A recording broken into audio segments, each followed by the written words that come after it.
प्यारे साथियों नमस्कार, मैं दीपक स्वागत करता हूं आपके बिहार के नंबर 1 यूट्यूब चैनल जिसका नाम है डीएलएस एजुकेशन विद्याकुल। साथियों आज का जो सेशन होने वाला है आपके लिए बहुत खास होने वाला है, क्योंकि अगर आप बिहार बोर्ड में 2025 में कक्षा 10वीं के छात्र हैं और अगर टॉपर बनना चाहते हैं और सामाजिक विज्ञान में पूरे 100% अंक हासिल करना चाहते हैं तो आज का सेशन जो होगा आपके लिए बहुत खास होने वाला है। क्योंकि साथियों किसी महापुरुष ने कहा था कि यदि मेरे पास 6 घंटे काम करने के लिए हैं और पूरे 6 घंटे में से 4 घंटे ना मैं उस काम को करने की प्लानिंग करूंगा अच्छे से और 2 घंटे में उस काम को पूरी तरीके से समाप्त करूंगा। तो साथियों ऐसे ही पूरे वर्ष जो आपको तैयारी करनी है उसके लिए आपकी प्लानिंग क्या होनी चाहिए सामाजिक विज्ञान विषय को लेकर, उसके बारे में आज हम चर्चा करेंगे। तो साथियों आप सभी लोग क्लास में जुड़ जाइए, पूरा सेशन को देखिएगा।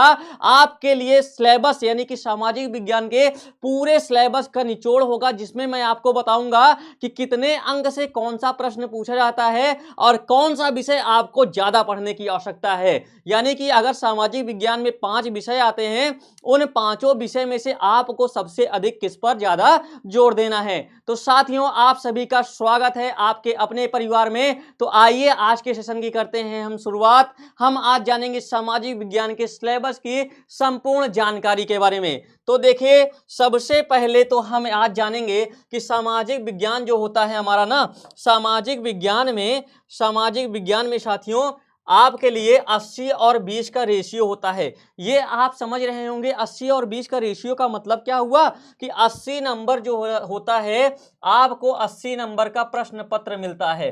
80 नंबर आपको प्रश्न पत्र 80 नंबर का मिलता है, जिसमें से 80 तो प्रश्न पत्र का हो गया और 20 नंबर का क्या होता है, 20 नंबर का आपका क्या होता है, प्रैक्टिकल होते हैं। 20 नंबर के प्रैक्टिकल होते हैं आपके।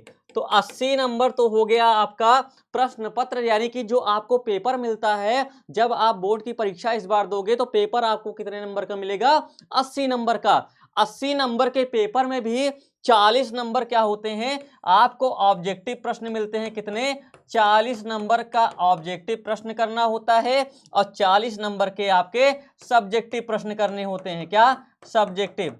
40 नंबर का ऑब्जेक्टिव और 40 नंबर के सब्जेक्टिव प्रश्न आते हैं। तो ये 40 ऑब्जेक्टिव हो गए और ये 40 सब्जेक्टिव हो गए। तो ये हो गया 80 नंबर आपका। तो अगर आपको 80 में से 80 नंबर की पूरी तैयारी करनी होगी तो आपका क्या स्ट्रेटजी होनी चाहिए उसके बारे में हम लोग आज बात करेंगे। तो सबसे पहले इन्हीं 80 नंबरों पर आपको फोकस करना होता है साथियों। ये 80 नंबर आपकी कैसे तैयारी करनी होगी, आइए इस पर चर्चा करते हैं। तो इस पर चर्चा करने के लिए सबसे पहले तो हमारा आता है सिलेबस का इतिहास का भाग। इतिहास आपके लिए बहुत खास होता है, क्योंकि इतिहास के वे टॉपिक होते हैं यहाँ पर जो कि आपको बहुत परेशान करते हैं। किंतु आप जब मेरी क्लास को देखेंगे तो इतिहास में इतिहास की दुनिया भाग 2 ये आपकी किताब का नाम है। कक्षा 10वीं में यही किताब चलती है, आपको पता है। तो इसमें सबसे पहले क्या आता है, यूरोप में राष्ट्रवाद। पहला चैप्टर का नाम क्या है, यूरोप में राष्ट्रवाद। तो यूरोप में राष्ट्रवाद की उद्भव मतलब यूरोप में राष्ट्रवाद कैसे जागृत हुआ, यानी कि इस बारे में आपको चर्चा करनी होगी। इसमें मैंने आपको पढ़ा भी रखा है एप्लीकेशन पे भी और यूट्यूब पर भी आपको देखने को मिल जाएगा कि जैसे यूरोप में सबसे पहले राष्ट्रवाद जागृत कहाँ से होता है, फ्रांस से। यानी कि लुई 16वां ने क्या क्या किया फ्रांस के लिए, कैसे लुई 16वां की हत्या करके नेपोलियन बोनापार्ट आता है और कैसे वहां पर वीना की संधि होती है, कैसे नेपोलियन की हार होती है, इन सब के बारे में चर्चा मैंने किया हुआ है क्लास में। आप लोग विद्याकुल का एप्लीकेशन डाउनलोड करके उसको आप देख लीजिएगा क्लास में। यहां पर देखिए पहले चैप्टर का नाम है यूरोप में राष्ट्रवाद और दूसरे चैप्टर का नाम होगा समाजवाद एवं साम्यवाद और तीसरा चैप्टर है हिंद चीन में राष्ट्रवादी आंदोलन। तो सबसे पहले तो आपके लिए ये इंपॉर्टेंट टॉपिक बनता है क्या, आपका यूरोप में राष्ट्रवाद जो है आपके लिए मोस्ट इंपॉर्टेंट टॉपिक है, क्योंकि यहां से हर बार परीक्षा में 2 से 3 नंबर का प्रश्न जरूर पूछा जाता है। उसके बाद समाजवाद एवं साम्यवाद जो है दूसरा चैप्टर है आपका। तीसरा है हिंद चीन में राष्ट्रवादी आंदोलन। साथियों इतिहास में जो है ना, यहां से भी 2 से 3 प्रश्न हर बार परीक्षा में पूछे गए थे। इस बार भी प्रीवियस ईयर का आप देखेंगे ना, जो अभी परीक्षा हुई है इसमें भी देखेंगे हिंद चीन में राष्ट्रवाद से प्रश्न पूछा गया था, हिंद चीन में राष्ट्रवादी आंदोलन। चौथा चैप्टर आपका होता है भारत में राष्ट्रवाद। साथियों ये आपके लिए मोस्ट इंपॉर्टेंट है, क्योंकि 5 से 6 नंबर का प्रश्न यहां पर पूछा जाता है आपके कहां से, भारत में राष्ट्रवादी आंदोलन या फिर भारत में राष्ट्रवाद से। मोस्ट इंपॉर्टेंट है, आप लोग इसको लगा लीजिएगा। इंपॉर्टेंट टॉपिक कौन कौन से होंगे, तो पहला तो यूरोप में राष्ट्रवाद, दूसरा है हिंद चीन में राष्ट्रवादी आंदोलन, और आपका तीसरा भारत में राष्ट्रवाद जो है मोस्ट इंपॉर्टेंट होने वाला है। उसके बाद देखिए यहाँ पर 5वां चैप्टर है आपका अर्थव्यवस्था और आजीविका, 6वां चैप्टर है आपका शहरीकरण एवं शहरी जीवन, और 7वां चैप्टर है व्यापार एवं भूमंडलीकरण, 8वां चैप्टर है प्रेस एवं सांस्कृतिक राष्ट्रवाद। तो ये क्या है आपके टॉपिक हैं। 8 चैप्टर आपके इतिहास के सबसे महत्वपूर्ण है। जब हम चैप्टरों के बारे में थोड़ा सा अगर जानना चाहते हैं, संक्षिप्त परिचय देखना चाहते हैं, तो आप समाजवाद एवं साम्यवाद क्या होता है इसके बारे में जानते हैं। जब जितने भी सरकार के द्वारा अपने लोगों के हितों में कार्य किया जाता है, वहां पर क्या होता है, समाजवाद। मतलब पूरा नियंत्रण किसका होता है, समाज का ही होता है, मतलब सरकार का होता है, तो वहां समाजवाद। हिंद चीन में राष्ट्रवादी आंदोलन का मतलब होता है कि हिंद चीन के क्षेत्र में कैसे सबसे पहले फ्रांसीसी आ गए, कैसे पुर्तगाली आए, पुर्तगालियों को मारने के बाद फ्रांसीसी कैसे आए, कोलोन किन्हें कहा जाता है, ये सब प्रश्न कई बार पूछे जाते हैं, तो यहां से आपके लिए ये सब खास होता है। भारत में राष्ट्रवाद में आप देखेंगे कि कैसे महात्मा गांधी जी के द्वारा सत्याग्रह किया गया, कैसे सत्याग्रह किया गया चंपारण का, कैसे खेड़ा आंदोलन हुआ, कैसे सरदार वल्लभ भाई पटेल ने बारडोली सत्याग्रह का नेतृत्व किया, इन सब के बारे में चर्चा आप कहां करते हैं, भारत में राष्ट्रवाद में करते हैं। अर्थव्यवस्था और आजीविका, यानी कि भारत की अर्थव्यवस्था किस पर आधारित है, प्राथमिक क्षेत्र कौन से है, द्वितीयक क्षेत्र कौन से है, तृतीयक क्षेत्र कौन से हैं, इन सब के बारे में आपके लिए अर्थव्यवस्था और आजीविका चैप्टर में आपको देखने को मिलता है। तो इतिहास में जो है ना साथियों, ये आपके लिए खास चैप्टर्स हैं, इनके बारे में विस्तृत चर्चा नहीं की जाएगी। आप लोगों के लिए ये चैप्टर जो है खास हैं, कौन कौन से इंपॉर्टेंट है मैंने आपको बता दिया है, इसको आप लोग नोट डाउन करके याद करिएगा। अब अगला है इतिहास के बाद हमारा आता है राजनीति विज्ञान। हमारे दूसरी पुस्तक का नाम क्या है, राजनीति विज्ञान, मतलब लोकतांत्रिक राजनीतिक। सबसे पहले ये आपके लिए भी इंपॉर्टेंट है, लोकतांत्रिक राजनीतिक। ठीक है, हमने इतिहास के बारे में जाना, अब हम जानेंगे लोकतांत्रिक राजनीति के बारे में। सबसे पहला चैप्टर आता है आपका लोकतंत्र में सत्ता की साझेदारी। मतलब लोकतंत्र में सत्ता की साझेदारी का मतलब होता है कि कैसे द्विसदनात्मक भारत में कैसे केंद्र स्तर पर अलग सरकार है, राज्य स्तर पर अलग सरकार है। आप देखेंगे कि आपके नगर पंचायत के स्तर पर भी त्रिस्तरीय पंचायती राज व्यवस्था लागू की गई है। तो ये अलग अलग शक्तियों का बंटवारा ही क्या कहलाता है, सत्ता की साझेदारी कहलाता है। ठीक है, उसके बाद देखिए दूसरा है सत्ता में साझेदारी की कार्य प्रणाली। आखिर ये जो सत्ता की साझेदारी बांटी गई है, तो इनकी कार्य प्रणाली कैसी है, मतलब ये कार्य कैसे करते हैं, यानी कि इनके अधिकार क्षेत्र कौन से हैं। आपने देखा होगा कई ऐसे विषय हैं जहां पर सिर्फ केंद्र सरकार द्वारा जो कानून बनाए जाते हैं उन्हीं वही मान्य होते हैं। कई ऐसे विषय होते हैं जो कि हमारे राज्य के द्वारा कानून बनाए जाते हैं, और कई ऐसे होते हैं जो कि लोक निर्माण विभाग के द्वारा, मतलब लोगों के द्वारा जो सामान्य रूप से संचालित होता है उनके द्वारा बनाया जाता है। तो ये किस में अध्ययन करेंगे हम, चैप्टर 2 में अध्ययन करेंगे। तीसरा चैप्टर है हमारा लोकतंत्र में प्रतिस्पर्धा एवं संघर्ष। तो लोकतंत्र में प्रतिस्पर्धा और संघर्ष का मतलब ये है कि कैसे लोकतंत्र में आप देखेंगे प्रधानमंत्री पद के लिए भी कई उम्मीदवार होते हैं, सांसद पद के लिए भी कई उम्मीदवार होते हैं, आप देखेंगे विधायक पद के लिए भी कई उम्मीदवार होते हैं। जब दो उम्मीदवारों में लोकतंत्र में आपस में संघर्ष जारी होता है उसे क्या कहते हैं, प्रतिस्पर्धा कहते हैं। तो लोकतंत्र में प्रतिस्पर्धा एवं संघर्ष हमारा क्या है, तीसरा टॉपिक है। चौथा है लोकतंत्र की उपलब्धियां, यानी कि भारत एक लोकतांत्रिक देश है, ऐसे ही पूरे विश्व में 100 से अधिक लोकतांत्रिक देश हैं, तो इनकी क्या उपलब्धियां हैं उनके बारे में हम चर्चा करेंगे चैप्टर 4 में। और चैप्टर 5 में है लोकतंत्र की चुनौतियां।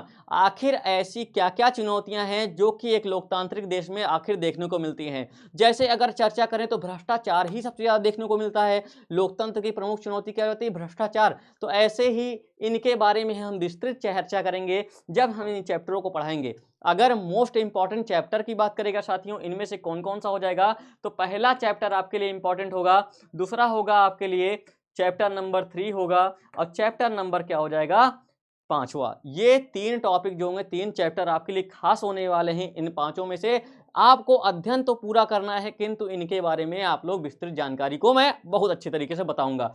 अगला है हमारा, ये हमने राजनीतिक विज्ञान के इतिहास के बारे में जाना, राजनीति विज्ञान के बारे में जाना। अब हम जानेंगे अगला अर्थशास्त्र के बारे में। हमारी अर्थव्यवस्था, ये हमारी किताब का नाम है, हमारी अर्थव्यवस्था। ठीक है साथियों, तो देखिए यहाँ पर हमारी अर्थव्यवस्था में ऐसे कौन कौन से टॉपिक हैं। तो पहला है अर्थव्यवस्था एवं इसके विकास का इतिहास, यानी कि हमारे देश में अर्थव्यवस्था का विकास कैसे हुआ, अर्थव्यवस्था कौन सी लागू। जैसे अगर आपसे चर्चा की जाए कि भारत में कौन सी अर्थव्यवस्था, भारत कौन सी अर्थव्यवस्था वाला देश है, आप कहते हो मिश्रित अर्थव्यवस्था वाले देश। तो मिश्रित अर्थव्यवस्था होती क्या है, तो आपके लिए पता होना चाहिए कि अर्थव्यवस्थाएं 3 प्रकार की होती हैं, एक समाजवादी, पूंजीवादी और मिश्रित। तो भारत तो पूंजीवादी वाला, भारत जो है मिश्रित अर्थव्यवस्था वाला देश तो है ही है, किंतु ये समाजवादी और पूंजीवादी अर्थव्यवस्था क्या होते हैं, आखिर इनका विकास कैसे हुआ, ये चर्चा करने का विषय हमारा चैप्टर 1 में आता है। तो इंपॉर्टेंट चैप्टर है आपके लिए, ये क्या है, इंपॉर्टेंट चैप्टर है। दूसरा है राज्य एवं राष्ट्र की आय, यानी कि हमारा जो भारत देश चल रहा है, आखिर ये इसके पास पैसा कहाँ से आता है। आपने देखा होगा कि कोई भी योजना लागू की जाती है, योजनाओं पे बहुत सारा पैसा खर्च होता है, वह पैसा खर्च होता है, सरकार के पास पैसा कहाँ से आता है, आखिर सरकार की आय के स्रोत क्या हैं। आपके बिहार की राज्य, जैसे हमारा बिहार राज्य है, मुख्यमंत्री नीतीश कुमार जी हैं, तो इनके पास, बिहार सरकार के पास आय के साधन क्या हैं, मतलब राज्य के पास और राष्ट्र के पास आय के साधन क्या हैं, इनके बारे में चर्चा हम किस चैप्टर में करेंगे, चैप्टर नंबर 2 में करेंगे। उसके बाद चैप्टर नंबर 3 में है मुद्रा, बचत एवं साख, यानी कि मुद्रा क्या है, मुद्रा के कार्य क्या है, मुद्रा की उपलब्धियां क्या हैं, इस पे चर्चा करेंगे। बचत क्या होता है इसके बारे में, साख मतलब गुडविल क्या होता है साथियों, इसके बारे में चर्चा करेंगे हम चैप्टर नंबर 3 में, चैप्टर नंबर 3 में चर्चा करेंगे। यानी कि जैसे आपसे पूछ लिया साख क्या होता है, तो साख के बारे में क्या कहते हो आप, गुडविल, मतलब जब आप, बैंक जो होता है आपके ब्याज लौटाने की क्षमता को अध्ययन कर लेता है कि यह व्यक्ति बहुत अच्छा है, अगर हमसे ब्याज, अगर हमसे पैसे ले रहा है तो सही टाइम पर वापस कर देगा, यही कहलाता है साख। अब बचत और मुद्रा के बारे में आप सभी लोग जानते हैं, इससे वाकिफ हैं बहुत अच्छी तरीके से, यहां पर आपके बारे में मैं आपको नहीं बताऊंगा, अभी मैं सिर्फ चैप्टरों के बारे में बता रहा हूं कैसे आपको पूरा अध्ययन करना है। उसके बाद चैप्टर नंबर 4 है हमारी वित्तीय संस्थाएं, यानी कि हमारी वित्तीय संस्थाओं का मतलब है कि जो बैंक वगैरह है, बैंक भी वित्तीय संस्था, मतलब जो लोन देने का काम करती है, क्या होती है, वित्त देने का काम करती है, वो वित्तीय संस्थाएं कहलाती हैं। तो देखा होगा पुराने समय में सेठ महाजन की व्यवस्था थी, आज के समय में किसकी व्यवस्था है, आज बैंकों की व्यवस्था है। तो इन्हीं सब के बारे में अध्ययन करेंगे आप चैप्टर नंबर 4 में। उसके बाद है 5वां चैप्टर रोजगार एवं सेवाएं, यानी कि हमारे भारत देश में आखिर ऐसे कौन से साधन हैं जिन तरीकों से आप रोजगार पा सकते हो और आप देश के लिए जो सेवा करते हो, वही अध्ययन करेंगे हम किसमें, चैप्टर नंबर 5 में। 6वां चैप्टर है आपका वैश्वीकरण, आखिर वैश्वीकरण का मतलब क्या होता है, जब एक देश की वस्तु दूसरे देश में, दूसरे देश की वस्तु अपने देश में आकर दूसरे देश की कोई वस्तु अपने देश में मिलने लगती है, ये कैसे संभव होता है, ये वैश्वीकरण के द्वारा संभव होता है। यानी कि साथियों, जब एक देश की कंपनी दूसरे देश में, दूसरे देश की कंपनी किसी एक देश में व्यापार आसानी से कर सकती है, तो वही कहलाता है वैश्वीकरण। तो वैश्वीकरण के बारे में अध्ययन करेंगे आप चैप्टर नंबर 6 में, हमारी अर्थव्यवस्था में। ठीक है, उसके बाद 7वां चैप्टर होगा उपभोक्ता जागरण एवं संरक्षण। आपको पता है कि बाजार में सरकार के द्वारा कई ऐसे एडवर्टाइज किए जाते हैं जिनसे उपभोक्ताओं को जागरूक किया जाता है। जैसे आपने अभी एक टैगलाइन सुनी होगी, जागो ग्राहक जागो, तो ये क्या है, ये सरकार के द्वारा ही लागू की गई एक योजना है। तो मतलब आप कैसे अपने अधिकारों को जानेंगे, एक उपभोक्ता के क्या क्या अधिकार हैं, एक उपभोक्ता के क्या क्या कर्तव्य हैं, इन सब के बारे में किसमें चर्चा करेंगे आप, चैप्टर नंबर 7 में चर्चा करेंगे। तो ये महत्वपूर्ण आपके 7 चैप्टर थे अर्थव्यवस्था के। तो अर्थव्यवस्था में आपके लिए मोस्ट इंपॉर्टेंट चैप्टर होगा चैप्टर नंबर 1 होगा, चैप्टर नंबर 2 होगा, चैप्टर नंबर 3 होगा, चैप्टर नंबर 4 होगा और चैप्टर नंबर 6 होगा। ये आपके लिए मोस्ट इंपॉर्टेंट टॉपिक है। यहाँ से भी आपके लिए काफ़ी इंपॉर्टेंट क्वेश्चंस बनते हैं, आपकी परीक्षाओं में देखने को लिए ये सब मिलता है साथियों। ठीक है, उसके बाद हम लोग देखेंगे, उसके बाद यहाँ पर देखेंगे अब हमारा चौथा आज का किताब, चौथी किताब आपकी क्या लगती है? भूगोल। ये चौथा टॉपिक होगा। हमने किसके बारे में जाना? इतिहास के बारे में जाना, राजनीति विज्ञान के बारे में जाना, अर्थशास्त्र के बारे में जाना। अब हम जानेंगे किसके बारे में? भूगोल के बारे में। यह आपके लिए साथियों इतिहास और भूगोल से ज़्यादा प्रश्न आपको देखने को मिलते ही हैं, तो आपको सबसे पहले इतिहास पर पूरी पकड़ होनी चाहिए, उसके बाद आपकी जो है भूगोल पर बहुत अच्छी पकड़ होनी चाहिए। तो साथियों अब इस पे हम क्या चर्चा करेंगे? देखिए यहाँ पर लिखा है भारत एवं संसाधन एवं उपयोग लिखा हुआ है। पहला टॉपिक, पहला चैप्टर आपका क्या हो जाएगा? संसाधन एवं उपयोग। यानी कि जो ये संसाधन का मतलब क्या होता है? ऐसी वस्तुएं जिनका प्रयोग आप करते हो वही क्या होते हैं? संसाधन होते हैं। संसाधन का मतलब ये होता है ऐसी वस्तुएं जो आपके प्रयोग के लिए साधन बन जाएं, वो संसाधन होता है। जैसे क्या होता है आपके लिए? कोयला, पेट्रोलियम, गैसें, ये सब क्या है? संसाधन है। इसका उपयोग कैसे करना है ये किसमें हम चर्चा करेंगे? चैप्टर नंबर 1 में इसकी चर्चा करेंगे। दूसरा चैप्टर आपका चैप्टर नंबर 1A है क्या? प्राकृतिक संसाधन। जैसे मैंने अभी आपको कोयला बताया, कोयला वगैरह क्या है? चूना पत्थर क्या है? ये सब प्रकृति के द्वारा, जो प्रकृति के द्वारा संसाधन हमें मिलते हैं जिसका मानव उपयोग करता है, वो सभी क्या होते हैं? प्राकृतिक संसाधन होते हैं। दूसरा है जल संसाधन। जल संसाधन का मतलब है जल का किस तरीके से आप प्रयोग कर सकते हो, जल का किस तरीके से प्रयोग कर सकते हो, ये केस में लाएगा जल संसाधन में। जैसे जल का नदियों पर बांध बनाने के लिए किया जाता है, खेतों में सिंचाई करने के लिए, पीने के लिए, तो ये सभी क्या होते हैं? जल का प्रयोग आप किस तरीके से करते हो, जल का प्रयोग साधन के रूप में करना ही क्या कहलाता है? जल संसाधन। ये चैप्टर 1B है आपका। उसके बाद देखिए चैप्टर 1D क्या है? खनिज संसाधन। यानी कि खनिज कैसे होते हैं? दो प्रकार के, धात्विक और अधात्विक। मतलब जब किसी खुदाई से, जहां पर खुदाई करने से हमें जमीन के अंदर से ठोस पदार्थ मिलते हैं, वही क्या कहलाते हैं? खनिज कहलाते हैं। और ये चैप्टर नंबर 1D है आपका खनिज संसाधन का। उसके बाद देखिए चैप्टर 1E क्या है? शक्ति यानी कि ऊर्जा संसाधन। ऊर्जा संसाधन का मतलब है जैसे सौर ऊर्जा, पवन ऊर्जा, ये सभी क्या है? ऊर्जा संसाधन है। मतलब ऊर्जा का प्रयोग आप साधन के रूप में कैसे करते हैं, इसका हम अध्ययन करेंगे किसमें? चैप्टर नंबर 1E में। उसके बाद चैप्टर नंबर 2 है आपका कृषि। मतलब भारत की कृषि के बारे में जानेंगे चैप्टर नंबर 2 में। जैसे सबसे पहले क्या आएगा? रबी की फसल, खरीफ की फसल, जायद की फसल। आप बिहार की कृषि में बारेंगे तो अगहनी फसल, ये सारी भी क्या है? कृषि के बारे में हम चर्चा करेंगे किसमें? चैप्टर नंबर 2 में। उसके बाद चैप्टर नंबर 3 आएगा आपका निर्माण उद्योग। चैप्टर नंबर 3 में निर्माण उद्योग का मतलब ये है कि कैसे कैसे किन किन चीज़ों का हम उद्योग, कौन से ऐसे उद्योग हैं जिनका हम निर्माण कर सकते हैं। जैसे कपड़ा उद्योग क्या है? एक निर्माण उद्योग है। चीनी उद्योग क्या है? निर्माण उद्योग है। तो निर्माण उद्योग के बारे में हम चर्चा करेंगे चैप्टर नंबर 3 में।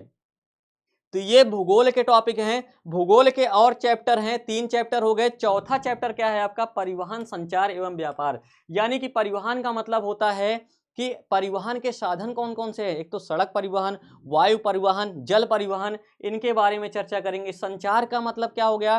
टेलीफोन जो हो गया आपका संचार का माध्यम हो गया, इंटरनेट जो हो गया संचार का माध्यम हो गया। और इनके जो द्वारा, परिवहन और संचार के द्वारा जो व्यापार करने के माध्यम हैं, जैसे सड़क मार्ग के द्वारा व्यापार होता है, वायु मार्ग के द्वारा व्यापार होता है, तो मतलब आखिर व्यापार करने के लिए क्या क्या साधन का प्रयोग होता है, इन सब के बारे में चर्चा किसमें करेंगे? चैप्टर नंबर 4 में। उसके बाद देखिए बिहार की कृषि के बारे में और बिहार के वन संसाधन के बारे में हम चैप्टर नंबर 5 में अध्ययन करेंगे।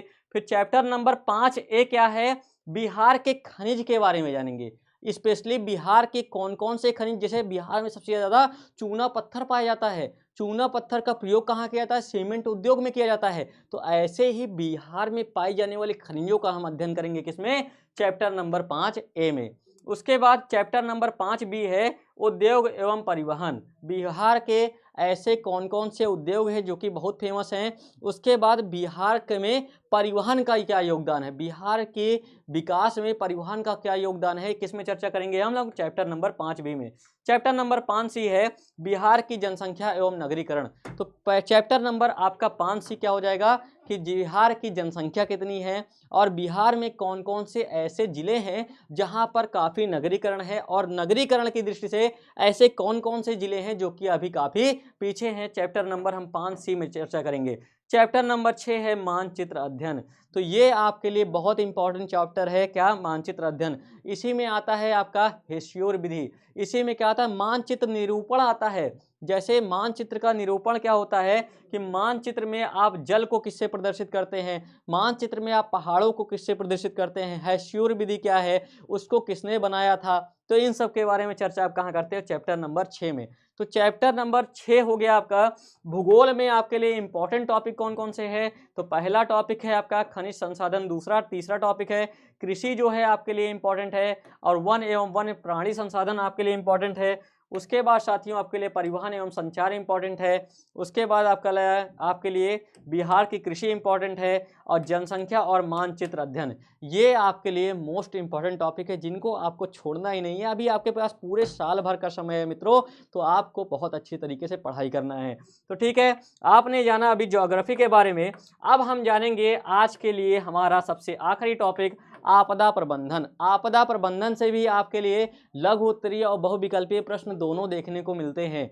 तो देखिए यहाँ पर क्या होता है, आपदा प्रबंधन में पहला टॉपिक आपका क्या आता है, आपदा प्रबंधन एक परिचय। तो देखिए डिजास्टर मैनेजमेंट का मतलब होता है कि जो आपदाएं आती है ना, आपदाएं आने से पहले उनको कैसे प्रबंध कर लिया जाए, यानी कि उनसे कैसे बचा जाए, यही क्या कहलाता है, आपदा प्रबंधन कहलाता है।